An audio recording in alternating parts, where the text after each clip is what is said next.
y'all, pull up. Why y'all tell me dating was like this in your 30s? Why? There is pee and poop in the dating pool, and it's not fun. It's not. However, I am navigating through all that nastiness in the dating pool, and I am here to impart my wisdom on how to navigate dating in your 30s and the things that they did not tell you that they should have. But your big sis and your auntie right here, I'm going to give you all the tea. So, as always, let's get into it.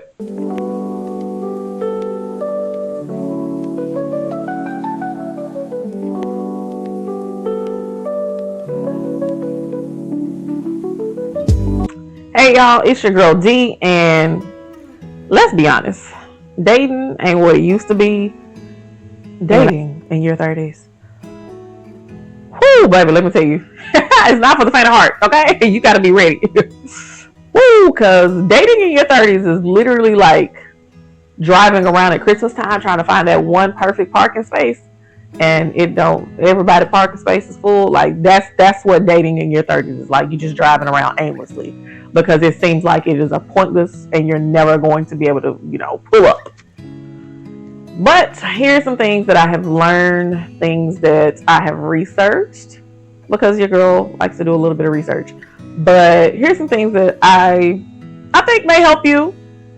You may be like, girl, you just talking outside of your neck. But that's fine, because it's content for you and you're going to enjoy it. So let's get into it. Now, I don't know if you like me, but dating in your 30s, baby, it's like a full-time job. Yeah, you heard me right. It's like a full-time job. You are constantly interviewing candidates to see if they are going to be a right fit for the position. Do you know how sick I am of I don't know if I want to call it the trio, but it's just a barrage of questions. What's your favorite color? What do you like to do for fun? Ugh, I'm sick of it. I really am. But in that, I will say this. I have now learned to start asking very structured questions in the beginning, okay? Because I am in my 30s. First off, I'm going to assume that you have some type of credit score or whatever. What are you going for yourself? Baby, I'm asking the questions. Where do you see yourself in the next 5 years? Okay? Do you see yourself married? Is that where you're going? Because some people are dating with intentions. Some of us dating for free food. I mean, I'm just going to be honest with you. We are. But if dating is like a job, literally ask the questions that you want to know up front. Do you have kids? If so, how many kids? If so, how many baby mamas you got? Because that's questions I need to know. Have you been married before? Are you currently married now? Also, are you a gay man who is looking for a beard? Baby, I need to know. And no offense to the gays, the days, and whoever else. But I need to know because I'm trying to keep myself safe. I don't need none of your drama because I've seen them fight and they drama be for real. All right. But you got to ask yourself these questions. You got to ask them these questions because sometimes you got to flip it back on you because they will turn those questions back on you. But if you're doing this as it's a job, baby, sometimes people get spreadsheets. I don't do all that because I'm real selective because I got my 6 bullet points, and if you don't check them, and no, I'm not going to tell you what my bullet points are. If you don't check off any of those bullet points, baby, you don't make it past round 3. Because round 1, coffee date. I don't even drink coffee, but you're going to give me some tea. Round 2, what I do?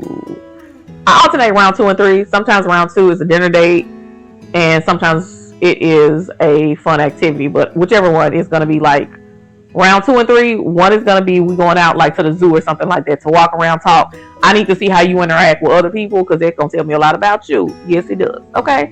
And then, dinner date. Can you hold a conversation? Because I am sapiosexual. You don't know what that means? Here it is. But if you cannot satisfy that part of me, then babe, well, 3 strikes, you're out. All right? That's all I got to say. Also, something I've learned since dating in my 30s is sometimes you got to unlearn dating habits, okay? Or actually pick up some dating habits. One thing that I do, and this is not me dating anybody else, this is me dating myself. Sometimes you have to date yourself in your 30s. Because if you get out of the habit of how a date should go, sometimes you will just accept anything because you want that connection You just want somebody to take you out. Let me say this, hear me and hear me well. Ladies, it does not matter. You better treat yourself like the queen that you are, okay? Because I take myself out to brunch. I take myself out to breakfast, lunch, and or dinner, depending on the day. Because you guys still love you, all right? But some of the dating habits that I have unlearned, because I don't know when this trend started, but it started a while ago. Everybody going Dutch. What is that? If you ask me out to dinner, you're paying. If I ask you out to dinner, I will pay because I'm inviting you out to dinner. Now that's just me. That ain't every other chick, but I'm different. If we are going out to dinner and I am, like, just say you invite me out to dinner, I don't know you like that, you're not coming to my house to pick me up. Everybody is not welcome at your space. Do not invite everybody to your house to come pick you up for dinner. Sometimes you need to take yourself. That is one habit I have unlearned because I had a crazy one, baby, that started stalking me. Don't let everybody know where you live at. And another thing, which it wasn't something that I unlearned, it was something that one of my guy friends who we dated and we just like, we read off being friends. Hold the door where? My male friends, when I opened my own car door that I unlocked myself, because yes, I still got an old car that you got to unlock it with the key. But I don't touch doors. When I walk into a restaurant, a building, or anywhere, touch a door where? Chivalry may be there for you, but it's not for me. You better open that door. I don't care who you are or how old you are. Yes, now if you're an old man on a cane that can barely walk, I will hold the door open for you. But otherwise, you better open the door open for me. Like, hello? Get it together. That's all I'm saying. But sometimes you got to unlearn habits. Sometimes you got to create habits so that you are not being mistreated and that you know exactly what you should be expecting on a date in your 30s. Okay? Now, one thing I will say, and this is kind of like a combined little tip or help tidbit, there is pee and poop in the dating pool. However, there is this nice little jacuzzi section over there that, you know, most of us don't really go to, where the quality of water is better and there's nothing in that. Yeah, sometimes that means you got to go outside of your environment that you're in and go to another one. Now, mind you, I don't have a problem with interracial dating. However, I've had white men tell me, you're intimidating when you give me a look. Because yes, I have RBF face all the time. But I don't know what you want me to say. Sorry. But I am who I am. But if you man enough, that RBF face ain't going to stop you. And then also something else that I have definitely learned is when you get to your 30s and once you really tap into you, you know exactly what you do and don't want in a partner, and you also know what you will and will not tolerate. I mean, I have so many non-negotiables, and I also have a lot of negotiables. Because like for me, at this age, I know most men that I will be talking to probably have children. I don't have any.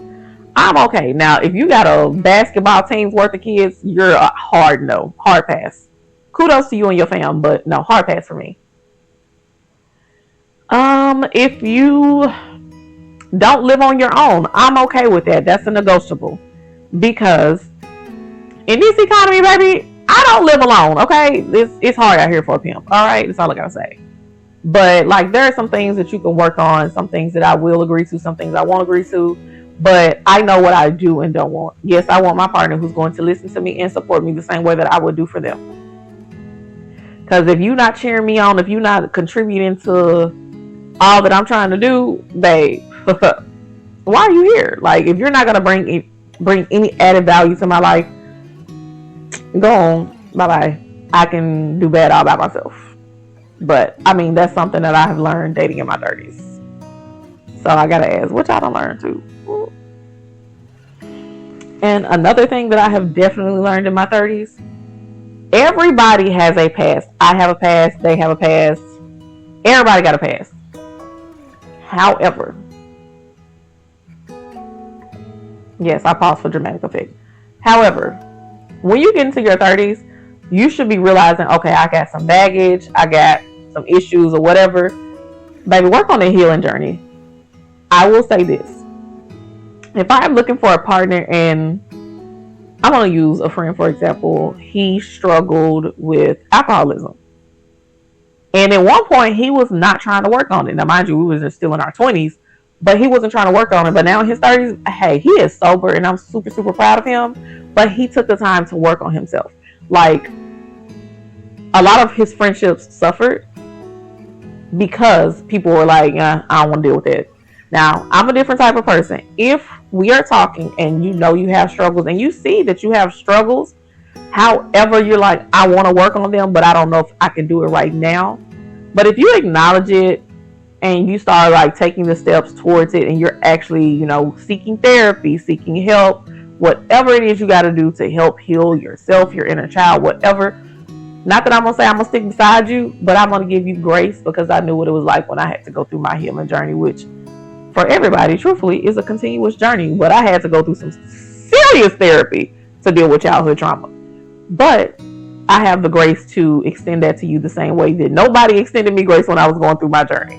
Because I know what it's like when you're just sitting there trying to go through it. People are calling you weak. People are calling you stupid. People are calling you dumb. But then as the years go by, they're like, you're so calm now. Yeah, because I went through that therapy that you told me was dumb. But that's a story for another day. But I'm just saying, like, if you're in your 30s and you're out here in these dating streets, have a little grace when they are trying to put in effort. Now, if they ain't trying to put in no effort, baby, grace is gone. Grace left 3 weeks ago. But I'm just saying, do what you do. Now, for my believers like me, dating in your 30s can be a little bit of a struggle because you're like, oh, I want to have a family, I want to have kids, I want to be married, I want to be settled down. The Lord has his own timing for when it's time for you to do it. Yes, it's hard for me to say that, but just enjoy life while you're doing it. Go out and date with a purpose, or just date just to see what you like and don't like. But God's timing is perfect. Ours is not, because sometimes you may not even be in the right place to meet your partner. And then once it happens, next thing you know, 3 months later you married. 6 months later you about to get ready, you know, prepping for your birth of your new child, all of that. But God's timing is not everybody else's timing. And don't let society try to make you feel like you ain't doing something, because they keep telling me, oh, when you get pregnant, it's going to be a geriatric pregnancy. I ain't bump y'all. I ain't studying that. First of all, y'all going to treat me as if I'm 22. Like, I know all the other stuff, but you're not going to be calling me geriatric in my face, because first off, I'm not. And don't call my uterus geriatric at 35. There are people having babies in their 60s. I don't want to hear it. But that's neither here nor there, but that's just something I want to give for my believers like myself in Christ who are still out here on this dating journey, even in them 30s. Now, you know I gotta ask. So what is something that you've learned for those who are in their 30s or even in their 20s too? What is something that you did not expect about, you know, this dating life and what's going on? Drop a comment below. Yeah, I want to read them for real. But hey, these are some tips and things that I've learned while dating in my 30s, because babes, sometimes it's trash out here, and that's why I be staying in the house. But I know if I want to actually date and possibly find my Mr. Right, that means, one, I got to get out the house. There are plenty of free events in every city. Even if it's a small one, I know it's free events from time to time. Go out there, put yourself out there, and also show yourself friendly. A simple smile has never hurt anybody, and I promise you, a smile can go a long way to start a conversation with Mr. Right, Mr. Handsome, and I ain't gonna say Mr. Right now because he need to go on somewhere. But I'm just saying, a smile helps start a conversation. So if you have anything that you want to share, please drop it in the comments below. And guess what? As always, like, share, and subscribe. And hey, I'll catch you in the next one. Peace.